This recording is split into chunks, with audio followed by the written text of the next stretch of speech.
meeting for February 2024. My name is Leslie Jones. I am the Director of Program Development for MSCC. Some of you may have been present in December when I was introduced. If not, you get to meet me today. It's my pleasure to lead this meeting, and you'll be hearing from me frequently going forward as it relates to future all hands meetings. At the end of this presentation today, we're going to put the link in the chat for those of you who are interested in presenting at future meetings so that you have the opportunity to throw your hat in the ring to do so.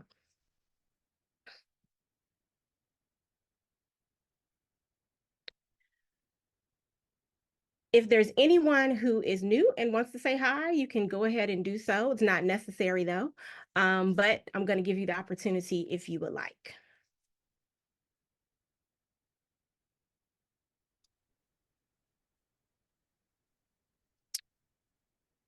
Hi, my name is Michelle Davidoff.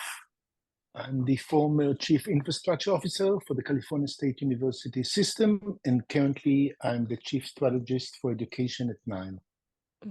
Thank you for joining us, Michelle. Anyone else who's new? Hi, my name is Dr. Bharat Rawal. I'm the Department Head at Grambling State University, Louisiana, and it's nice meeting all of you. Welcome. Anyone else? And hi, my name is Kelly Robinson. I'm trying to get the video there. Kelly Robinson, I'm Director of Enterprise Infrastructure at Georgia State University. So I've been getting your notifications since the Internet 2 meetings last year, which is when I got introduced to the organization. But this is the first meeting that I've been able to make. So thank you guys for having me. Welcome, welcome. Hope you're able to join us more in the future. Anyone else? All right, so we have a few updates that we want to share with you before we get started with our presentation for today. First, as some of you are aware, hopefully most of you are aware at this point, we have a student internship in climate science that will be taking place this summer from June 3rd to August 9th. It's a 10-week paid summer internship program hosted at the University of Maryland Eastern Shore. Transportation is provided. Housing, meals is provided for those who participate. We are looking for students to apply. So if you have a student that you know is interested in the field of climate science, learning more about research and engaging in data as it relates to climate science, please be sure to have them apply. The application is due next week, February 29th. Preference will be given to rising seniors and juniors at HBCUs and tribal colleges, but it is open to any student. So please make sure your students are applying if you know that they are interested.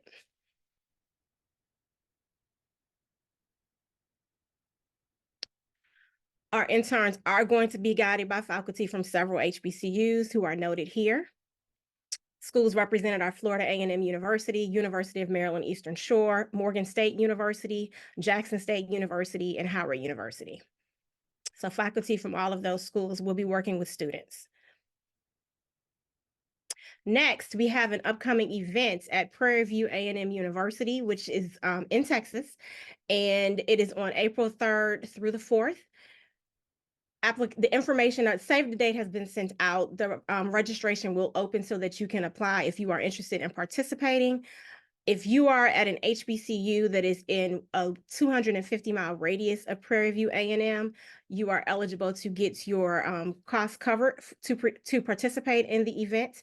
If you are not at one of those schools, but you would like to participate, your application will be reviewed on a case-by-case basis based on availability. So if you're interested in participating, well, we're going to be talking about cyber infrastructure, cybersecurity programs at different colleges.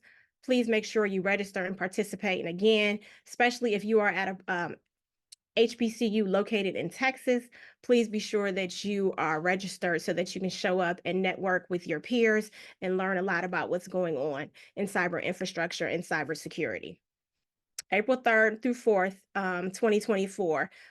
Just want to make a quick note. If you got the save the date, we did have to push the date back one day. It might have said last week when I said April 2nd through 3rd, it has been changed to April 3rd through 4th.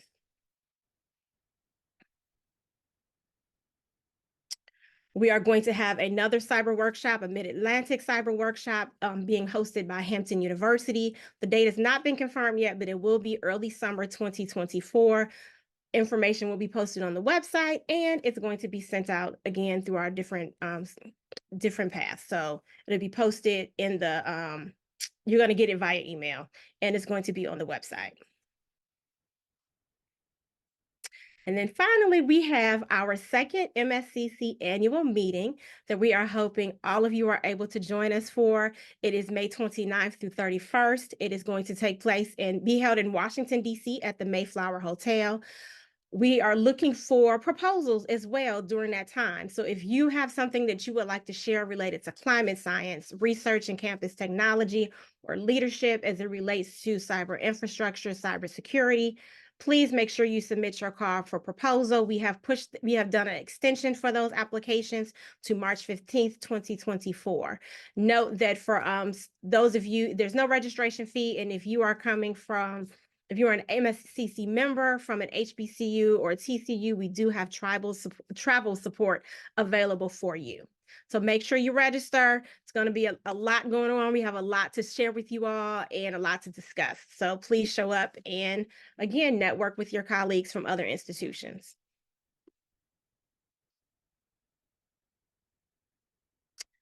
And now we're going to get into our presentation by our speaker.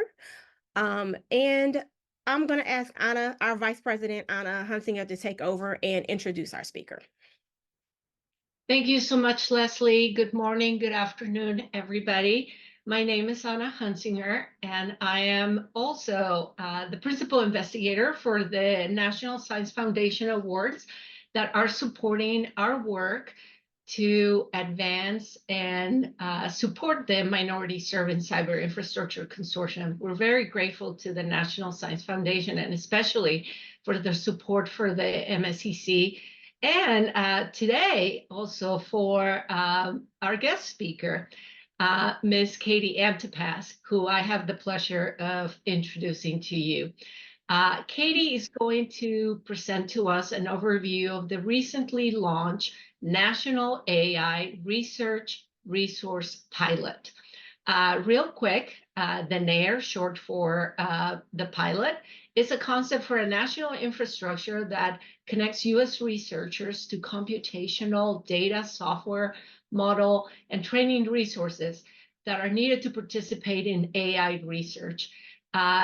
So today it is fantastic that Katie was available and that she's going to share with us a little bit more about the vision of the NAIRR and how you might be able to engage with it. And I'm sure we'll hear many other really interesting things about this very important national effort. A few words about Katie. So Katie is the director of the NSF Office of Advanced Cyber Infrastructure. This office is responsible for supporting and coordinating the development and deployment of advanced computing and data research, infrastructure, tools, services, and training for the research and education community. Prior to joining NSF, Katie was at the National Energy Research Scientific Computing Center, I think I got that right, at Lawrence Berkeley National Laboratory for 17 years in a variety of roles. And certainly there's a lot more that we could say about Katie, but without any further ado, I think we should give her now the stage. So again, very grateful, Katie, to you for being able to participate today and to join us. So take it away. Katie will present for as long as she needs, and I believe we will have time for a Q&A. So Katie, when you're ready, also just let us know. Myself and Leslie will also keep an eye for questions that might be in the chat window. So anyway, thank you for being with us. Oh, great. Well, thank you so much for inviting me. I'm glad that we could make this work here. I'm starting with this slide on purpose, so you can screen capture it, you can take a picture of it, because we've got QR codes up here. Let's see. Was anybody, you can show me a set of Zoom hands. Did anyone happen to join our public webinar yesterday on the NAIRR pilot? just curious how much our message may or may have not have gotten out to your community. Okay, I don't see any hands. Okay, good. Well, then this will not be, this won't be repeated for anyone. All right. Okay. So what I'd like to do today is tell you about the NAIRR. You can either decide that's a great acronym or a horrible acronym. It stands for the National AI Research Resource. And I would love to make this interactive. If you have questions, you can raise a hand. If I don't see it, just it's fine to interrupt. This is a small enough group that I think it'll be more useful if this is interactive. So the vision for the NAIRR is, as Anna described, a national infrastructure that's widely accessible and connects our research and education communities to the necessary computing, data, models, software, training, and user support necessary to really even begin participating in the AI innovation ecosystem. And there are a number of key goals that were outlined as part of the NAIRR. One was to spur innovation, increase the diversity of talent in AI, improve US's overall capacity for AI R&D, and to advance trustworthy AI. The last bullet there, icon, trustworthy AI, is sometimes referred to responsible AI. It's sort of a new thrust and research area to assure that model output is as it's intended, right? And many other wider areas. So why do we need a NAIRR? This might be really obvious to this community here, but AI holds a lot of potential to solve really critical societal and global challenges. And right now, the resources to participate are really concentrated, right, in the hands of a few very large technology companies. And these resources are expensive. They can be hard to use, hard to get access to. And we know that there are many communities that are capable of contributing to this research and innovation ecosystem, and we need to make sure that researchers and educators have access to the computing and data tools that are necessary to really investigate areas for the public good and in the public interest. It's also really critical that our educators have access to resources to train the next generation of students. We've heard from many educators who say, well, yeah, I'd like to teach a machine learning class, but I have to have computing to do that, right? You want your students to have hands-on access to these models, to be able to tinker and play with them and do their projects and assignments. And increasingly, researchers and educators, they need resources to this. One of my colleagues at NSF, he's from Brown University, right, an Ivy League school. He said, oh, this is so hard at Brown. It's really hard to find access to computing for classes. And we thought, well, if that's hard at Brown, it's really hard for many other institutions that have much fewer resources than Brown. So just a little bit of history of how we got here. The AI Initiative Act of 2020 created a congressionally mandated NAIRR task force to look at the feasibility of this concept of the NAIRR and to provide a roadmap. There was a task force, they worked for 18 months, they published this report in purple about almost exactly a year ago. I'll note there's many reports that get published and put on a shelf and maybe not looked at again. This is not one of them. This report has legs, and there's a lot of momentum on the Hill for building and developing the NAIRR. So we and NSF started working together with other agencies in the in the spring. But I would say it was really the president's executive order on trustworthy AI that was released in October of last year that directed NSF, it directed us to launch a pilot within 90 days. And so that's what we did. You know, I should note the scale of the vision of the NAIRR is really quite large. It's envisioned to be a program that's $2.6 billion over 6 years. And so it's a grand vision. Where we are right now is not there. We are in a pilot stage where we were directed to launch the pilot with our existing resources and in-kind contributions from industry. And so our goals with the pilot are really to demonstrate the value and the impact of the potential NAIRR. We want to reach broad communities, new communities that may not have participated in AI research before, want to support really novel and transformative research as well. And gain experience for what a full NAIRR might look like. This field is moving incredibly fast. And so it's not like we're just going to lay out a blueprint on one day and follow it exactly. It's going to have to be really an iterative process. So the pilot was launched about almost a month ago, January 24th. And there are resources available today that you can apply for. Today, what is available is access to high-performance computing resources from the Department of Energy and NSF supercomputing systems. And so this call is, I call it a call, but it's an open opportunity to access these resources. You can access it at nairrpilot.org. And this first call, it's limited. It's open till March 1st. We have another open opportunity for access that we expect to become available in late March. And this will include a wider range of capabilities, including access to cloud systems, API access to trained models such as ChatGPT, as well as other community platforms and collaborations.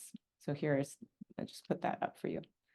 So who is intended to be NAIRR pilot research or users are certainly AI researchers. Those are investigating, the latest techniques or models.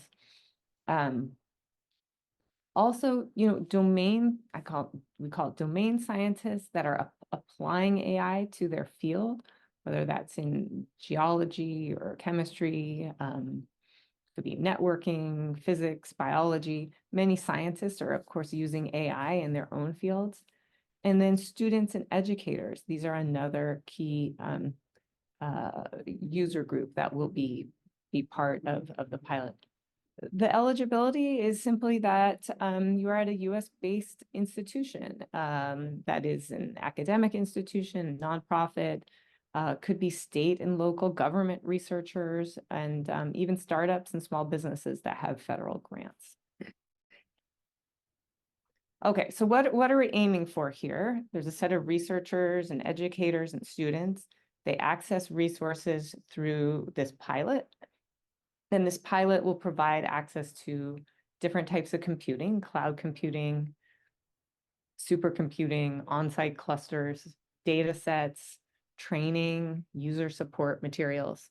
So right now our pilot is live, or our portal is live. I call it a lean mean portal, except it's not necessarily that mean. It's just really lean. We got it up in 90 days, which included like Christmas and Thanksgiving. So it was a real sprint. We intend to add additional functionality as we're moving out. We have a number of different thrust areas in the pilot that I want to walk you through. The first is NAIRR Open, and that is really connecting the research community to these resources that are really hard to get and expensive through this coordinated portal. We also have a thrust around called NAIRR Secure, and this is actually going to be led by the Department of Energy as well as NIH, and they're going to be investigating, how the best practices for enabling AI research that require additional security measures or privacy preserving resources. We have a NAIRR software thrust, which is really about thinking long-term about how we can make this ecosystem more accessible and uniform. Right now, the resources we have are, I'm going to call them like a potpourri or an appetizer plate of different resource providers that, you know, it's not uniform at all at this point. We're really in an early pilot stage. And then finally, the last thrust area and one I want to talk a little bit more about with you is the NAIRR classroom thrust. And so this is the focus area to provide computing and data resources to classrooms and to students, and really reach new communities who, you know, really may not have been trained up in AI research yet.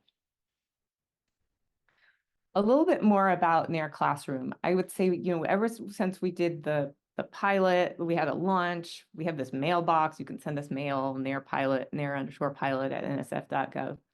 The number of requests or interests that have come from NAIRR Classroom has actually been huge. And I don't know what we were thinking it would be huge or not, but it's been surprising to us in a really good way, just how many educators that we're hearing from that really would love to use, want to learn more about NAIRR Classroom.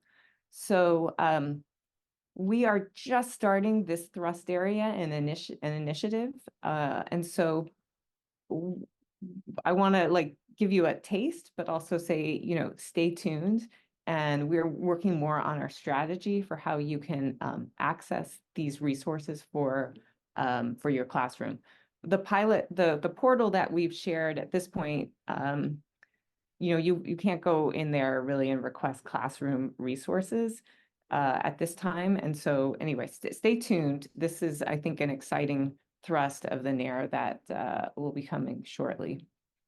I wanted to say a little bit more about our partners in the NAIRR. So we're partnering with 10 other federal agencies, which is incredibly exciting. I think to see just how much interest there is like across the research community, the national research community for, and how much kind of urgency and their need there is for a resource like this. On the right, you can see that there are, here are the contributions from private industry and nonprofits. There are some, you know, of the largest technology companies, NVIDIA, Microsoft, that are making significant contributions to the pilot. We also have, you know, civil society represented in terms of nonprofits like the Allen Institute for AI, ML Commons, Luther AI as well. So we were really, really proud to have all these partner contributions. And I'm going to kind of actually walk through and show you some of their contributions more specifically here at the end on our website. Again, and so these contributions, they range from cloud computing credits, access to test beds and new architectures, free software licenses for NAIRR pilot users, you know, access to training and user support, educational notebooks that this is going to get wrapped up into NAIRR Classroom here. And so we're really excited to be moving forward with here. In terms of the initial priority area research areas, we put out some themes because we weren't really sure what the overall response would be, and we wanted to have some focus areas. We're starting with research that is investigating or looking at safe, secure, and trustworthy AI, expanding into, you know, human health, healthcare, environment, and infrastructure, and education as well. And so these are really broad umbrella areas. And as more resources become available, we can expand out these different science themes. Okay, so what's on deck, you know, after the launch? We have a lot of work to do. We're really sprinting here at NSF to get these contributed resources out to the community. So as we mentioned, these are the resources that are available now on the left. These are primarily Department of Energy and NSF supercomputing resources and test beds. And again, more resources are going to become available in late March. And we should have our education, our classroom strategy more fleshed out by then as well. We really want to reach new communities through our, we have a survey out right now. Actually, that's my next slide. We have a survey out right now that is asking the community for your use cases and your interest in the NAIRR pilot. We would really love it if you would fill it out, and it's only actually like 8 questions. Fill it out and give us kind of your honest feedback of what you and your community really would need from a NAIRR. You know, do you need access to GPUs? Do you need access to training and user support and know-how? You know, what are the things that would help you and your research community really use AI resources the way you would like? And the responses have been great so far. I think we have a few hundred responses, which I'm told is pretty good for a survey. I was going for thousands, but we also want to just make sure we're getting every state in the country, different types of institutions, both rural and urban, across the country. It's been, I would say, really amazing to see how this the NAIRR is quite bipartisan and bicameral. So the AI initiative or the Create AI Act is draft legislation, and there's a lot of support for it on the Hill. So I think this has, I don't certainly know, but it has a lot of potential, and we really would love to have the MSCC community engagement and feedback as we build it out. Okay, so that is the end of my formal presentation. I do want to show you our website here. Just a second. I'll put this in the chat.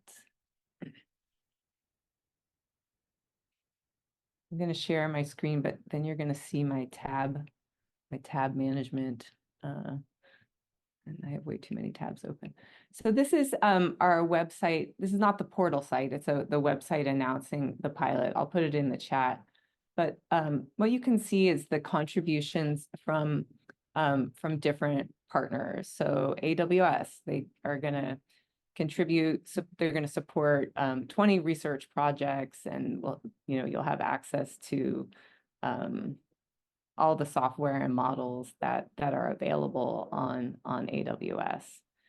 Anthropic is, if you're familiar with Anthropic, some of the co-founders of OpenAI had a spinoff and formed Anthropic. And so an example is Anthropic is providing 10 researchers working on climate change API access to their Claude model. Let me go another one. NVIDIA has a substantial contribution, $30 million worth of support for computing in their hosted cloud. OpenAI is providing up to 1 million in credits for model access to GPT chat. They actually also call out HBCUs here and minority serving institutions. So they have kind of a special, they're putting aside like $250K for model access here. So anyway, this may be useful to sort of kind of look through what some of the opportunities may be. Let me just put this into the chat here.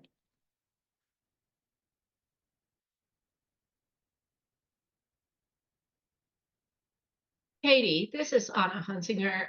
Just fielding a question here while you have this up. Has the process been defined as these contributions are being made with the different partners? Has the process been defined with each of them on how they will take the projects? I mean, would there be solicitations around this? Is this still up in the air, yet to be defined? Yeah, great question. So what the process is that you can go to nairpilot.org and you can request access to kind of computing. Now, this isn't like a full NSF proposal. It's more like an access request, if you're familiar with access.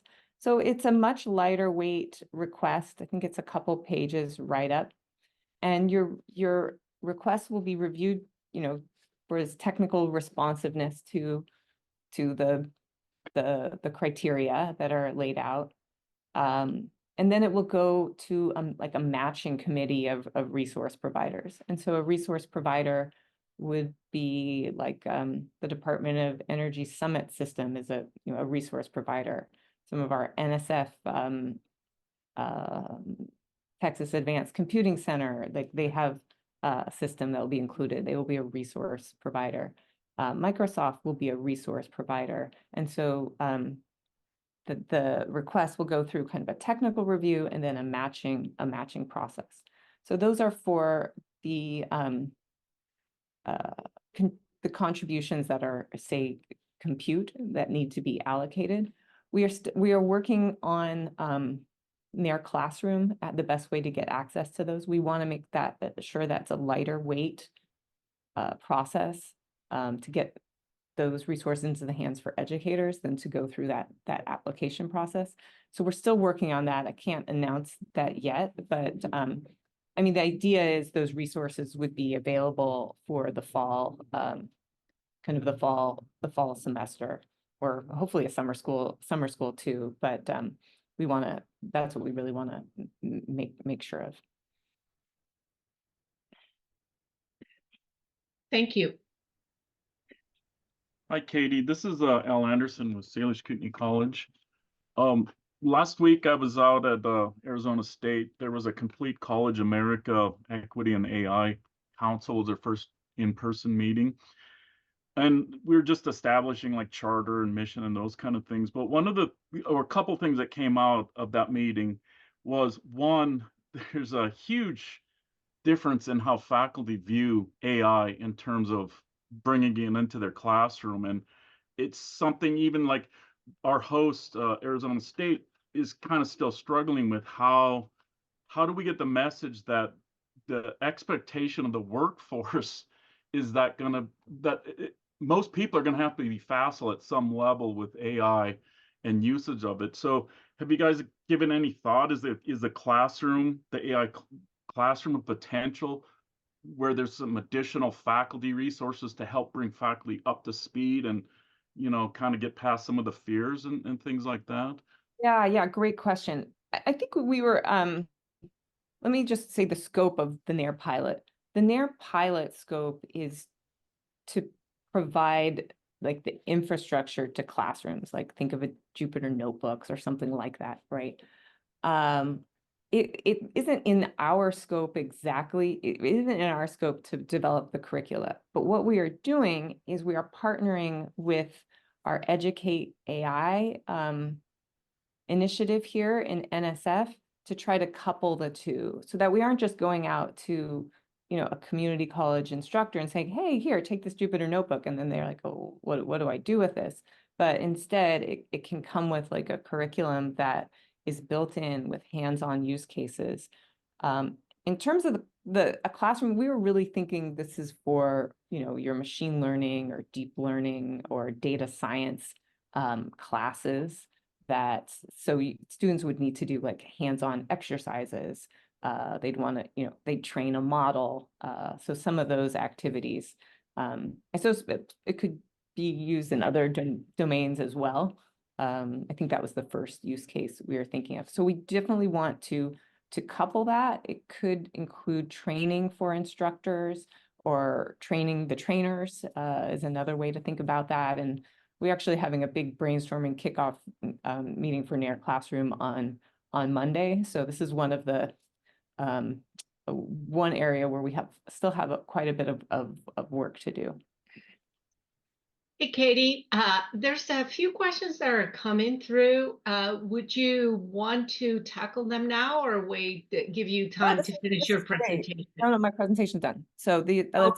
let's So, sorry, I'm tackling them here by the order that I saw them and tracking the hands that have gone up. Let's start with the question from Bobby Clark. I'm going to read it out loud.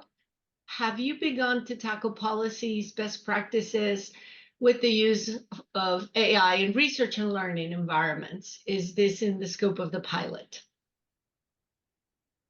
Let's see. So we're closely following the NAIRR task force report as we were directed to do that in the executive order.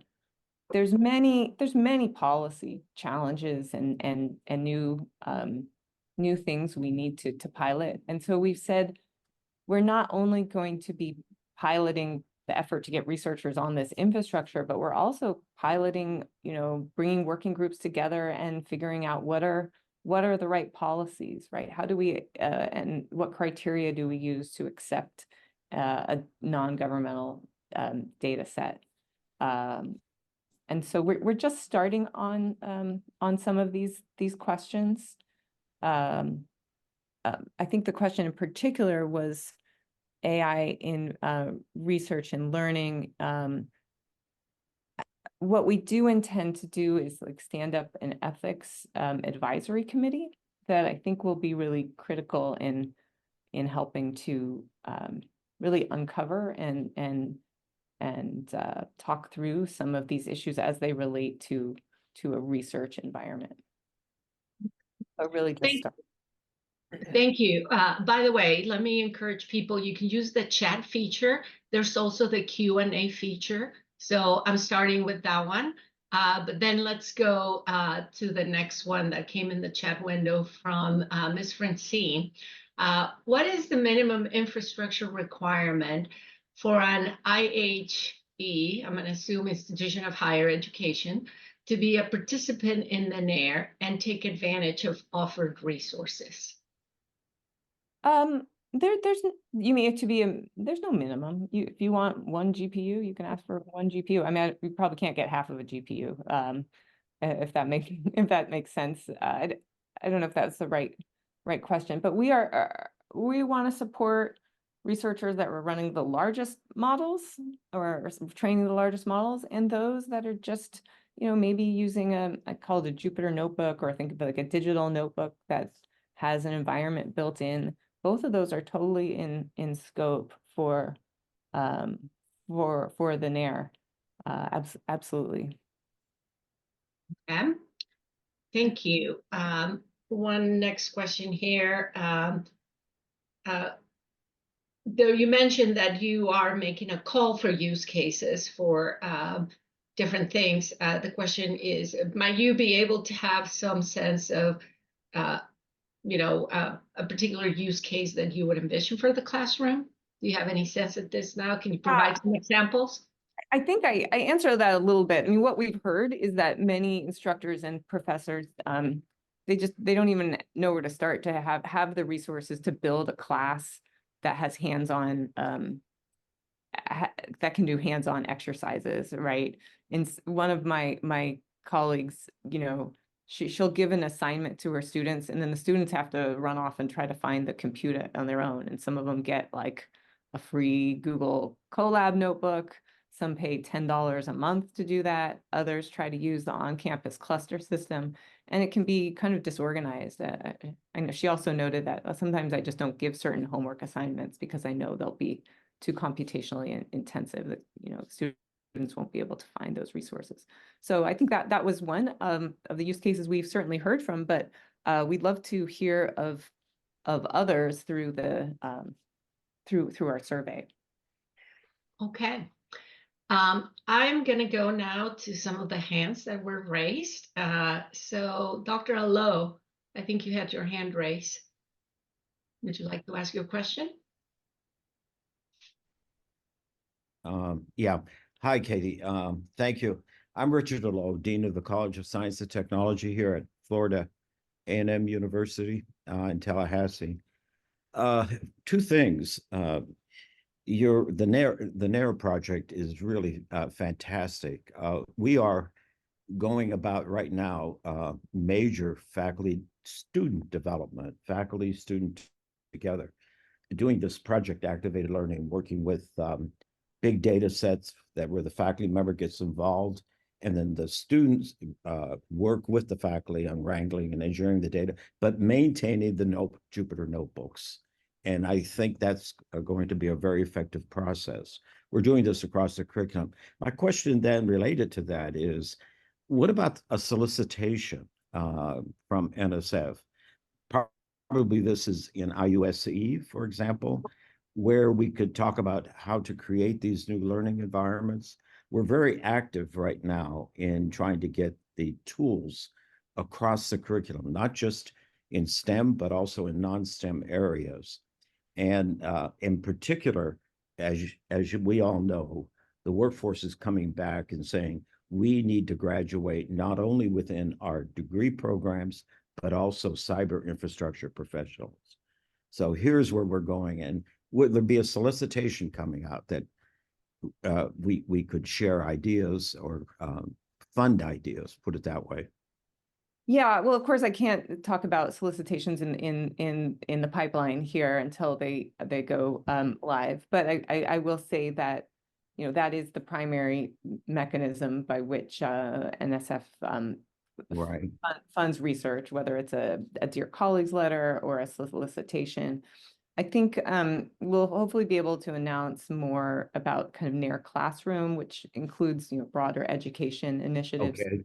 in the next, I don't know, sometimes things are slower here than to get approval, but in the next couple of months, I would say we'll have more of our Right. strategy out there for I NAIRR. would expect IUSC might be a good area to go to. Are you familiar with that solicitation? That's innovative undergraduate STEM experiences. Okay. Yeah. I there's many acronyms here at I know, don't worry. NSF. But I wrote down that one. I'm a former director at NSF. Oh yeah, no, I know. I'm Yeah, okay. 7 months in and still drinking from the Yeah. Yeah, acronym. that might be a good one for everybody to look at. Yeah, I believe that might be, well, I'll have to look and see if that's one from our Educate AI DCL too. Okay, thank you. I will note there are already some opportunities open under the Educate AI Dear Colleagues letter. Right. So I would, that is open now. I think just what I heard, some of the things you referred to may be eligible already. So I think also SIPE, SCIPE is still out there, right? Sustaining Cyber Infrastructure Professional Ecosystem. Yes, I have to look actually and know when that closes, but that is another solicitation that is published. Okay, thank you. So, Katie, we are getting lots of questions. So again, I'm going to tackle them as best as I can in the order that I saw them. There was a related question to you know, the minimal infrastructure that might be needed. I'm going to tackle the question from Deb McCaffrey. So my part of the scope be there to provide support for the infrastructure too. Yeah, I think this is more even more important. So we know you can hand someone, you know, a GPU or a notebook, but if they don't know how to use it, it doesn't help. And so user support is going to be critical. I think it's harder. It doesn't scale as easily, right? One-on-one user support, help, training is really critical for bringing new communities to learn kind of some of these AI computational techniques. So that is the plan. We're working to see how we can scale up. Some of the companies have also offered training and user support as well. Okay. All right. I'm going to go now to someone that raised their hand. So let's go to Karen. Hi, Katie. Thanks. It's been a very interesting presentation. One of the questions I had was about the privacy issues, particularly with the commercial providers. And has anybody tackled making those very obvious, as well as, I'm thinking in terms of students, we also do quite a bit of research and work with our K-12 within our community because we're a state institution. Yeah, can you tell me your particular privacy concern? Because there's different angles. I think all of the above, depending on which professor it's coming from. I work for the Central IT Department, and we're just at University of Nevada, Las Vegas. We're beginning to work on this, but there's always the privacy concerns, but particularly with the K-12 students who are not of age, there's a whole other set of privacy, and it's more which of these and how are we making these highlighted so that we can in fact use this for both research, workforce development, outreach, all of the things that we do.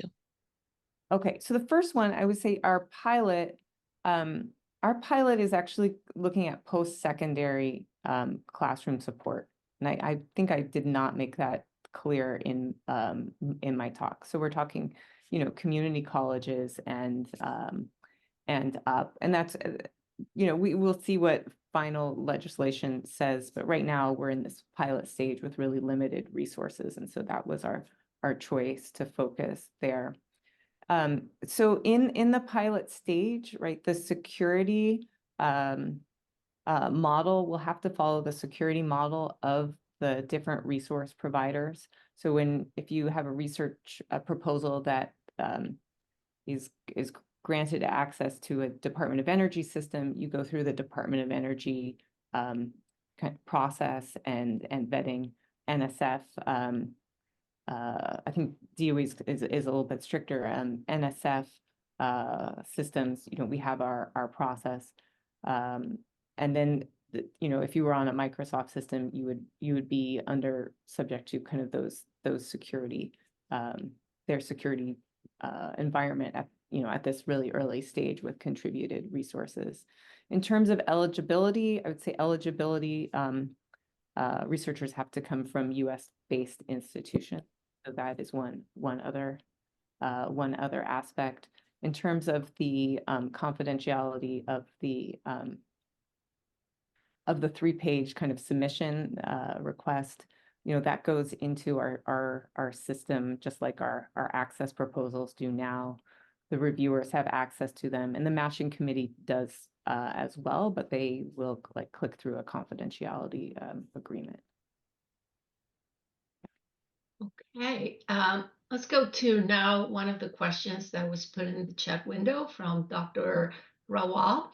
Are there any resources available for, I'm going to assume that us is United States large number models?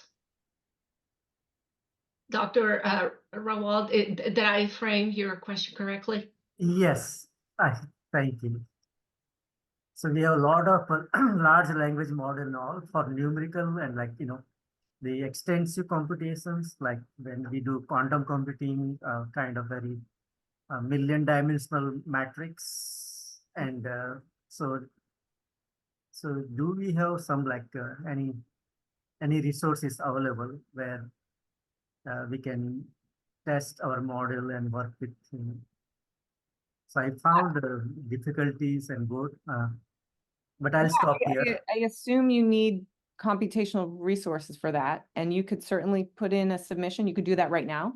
Actually, it would be great. It could do that right now and get access to some of these supercomputing resources. If you're asking, have any of our contributors, do they have a pre-trained large number model? I don't believe we have a contribution of that, but you can use the resources to train your own. Thank you. So I've been using supercomputer for quite a while with the US Navy and other resources I do have. but still they are not significant, like they run out very quickly resources. But is there any scientists or any team are working, especially for large language model? Sorry, large number model, not language model, could be very helpful to connecting with them and Okay. Yeah, the submissions are just starting to come in now. So we opened them up on January 24th. Oh, thank you. All right, I'm going to go to Bobby Clark. You had your hand raised and you also had put a question in the chat. So the mic is yours. Katie, first, thank you for being here. This is really exciting research, and I'm glad to see that this pilot is happening. Francine asked a question, and I think you weren't sure exactly where she came from, and I put in there that I think she's talking about a minimum level to participate, more or less. So, what do you have any recommendations for institutions or community about where they need to be in order to take full access of this opportunity? Is there a minimum level of networking you need, an ID model you need, something like that? Okay, got it. I know. I was like, gosh, most people are asking me about maximums. You guys are asking me about minimums. So, okay, if you want to access these resources, yes, you do have to have a network, right? Because these resources are remote. They're not like on campus. So, I mean, I think it's kind of like having an internet access, right? To get to a cloud resource or get to one of these other resources. You know, if you don't have great network connectivity, you're probably going to keep your data far out rather than bringing it back. But I think that's becoming a best practice anyway. So I think for your campus, you know, you have to have hopefully adequate network connections. If you don't, you know, there's the CC Star program that can help, you know, get you started with a cyber infrastructure planning grant. But no, the NAIRR is intended to reach communities that do not have resources. There are colleges that have huge endowments that can write and have their own clusters, their own high performance computing centers. You know, they are welcome to use the NAIRR as well and apply for the NAIRR. But the NAIRR is really intended for communities and institutions that do not have access to these resources. So come as you are. We will provide, you know, our intention is to provide support and help you get started. Just a final thing, I'll let you go. Are you finding that those kinds of resources are more or less common with the other resources that NSF provides, like GRID and some of the supercomputing opportunities? Are they requiring more, or are they just about the same at that level? Requiring more what? More resources, more networking capability, more. Oh, no, I think it's about, I think it's on par. What you'll see on the NAIRR, I mean, people have also asked me, well, how is the NAIRR, you already offer access and these things, how is this different? One is it's a big interagency effort. The NAIRR will also focus on particular topics.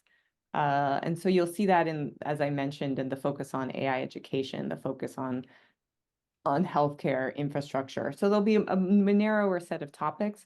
And then there's going to be a broader array of resources. Like through our access program now, we don't have access to, you know, API access to pre-trained models. We don't offer like collaboration opportunities with some of these companies. So there's just going to be a broader array, and the NAIRR has a big spotlight right now, and so there's an opportunity to grow the resources. I hope that helps. Looks like Susanna. Yes, I have a question. We're going to slightly go backwards a little bit. You mentioned universities based in the United States. So I have a question on schools that are based in the United States but have campuses worldwide. Is it is that a no-go for NAIRR, or You are know, they considered to be foreign institutions, or are they? I probably have to check the specifics with our team if you have a particular case. You know, we just have we're reviewing kind of all the eligibility right now. I mean, so the guidance is intended for US based researchers at US based institutions. So we probably have to look at any like corner cases to that. Okay, thank you. So Katie, just doing a quick time check. This is fantastic, and the questions keep coming up. That's okay. So let me tackle one that is intriguing. It was put in the Q&A. Is from Mr. Davidoff, and I'm just going to read it out loud. I did not hear anything about how to make moral decisions. So as you can imagine, the ethics piece might come up quite a bit. He states, in Europe, at least one country started an office to address such questions. Is NSF doing anything in this regard? Yeah, I mean, this is a big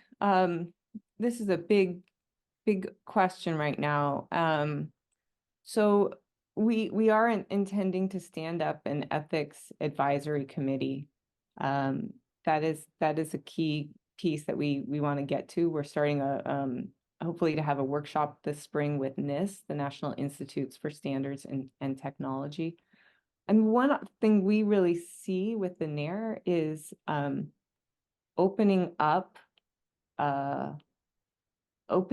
resources to the research community that can investigate some of these key questions, right? That it's possible, you know, the private sector may not look at. And so we think that is a step in the right direction for making AI research more open and transparent, and moving towards kind of a more responsible AI ecosystem. You know, but this is a very tricky landscape. By listening to congressional hearings, you know, what is, you know, someone on the NAIRR task force said to me, Katie, it's called ethics because there's not agreement yet, right? You know, when there's agreement, there's a rule or a law. When it's ethics, there's gray areas. And I think as a community, what we want to do from the pilot is bring the community together to have a forum to start to discuss some of these key and really important issues. Okay.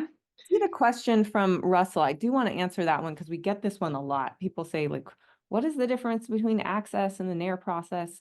So first of all, we were directed to launch the pilot with our existing resources and capabilities.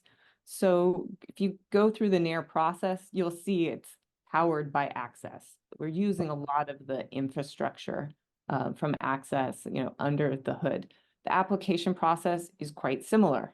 If you were part of the HPC COVID-19 consortium or heard that was sort of a public-private partnership to provide the research community access to computing for pandemic-related research. We've taken inspiration from that, but this is larger. It's also more formal, and there's more than just compute resources. So you apply on a project level. So there's a principal investigator that applies, say they want to investigate a particular area, and then students or postdocs or other researchers can be added to that project under a principal investigator.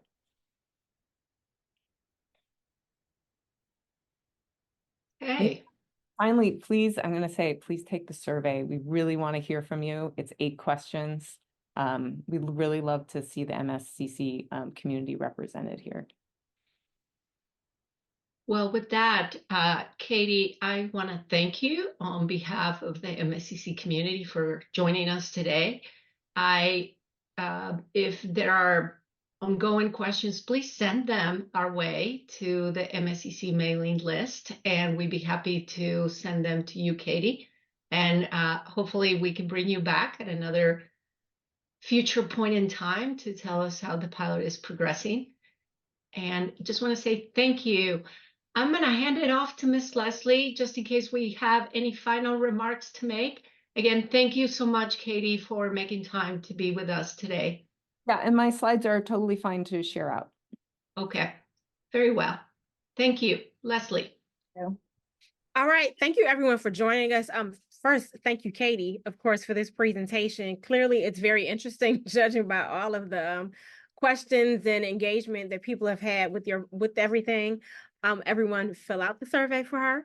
And then additionally, remember that we have several events coming up that you can register for. So please do so. If you are interested in participating in as a presenter in an upcoming all hands meeting, please be sure to fill out the form. It was sent out via email, and we will send it out again so that you have it, so that you can do the same thing.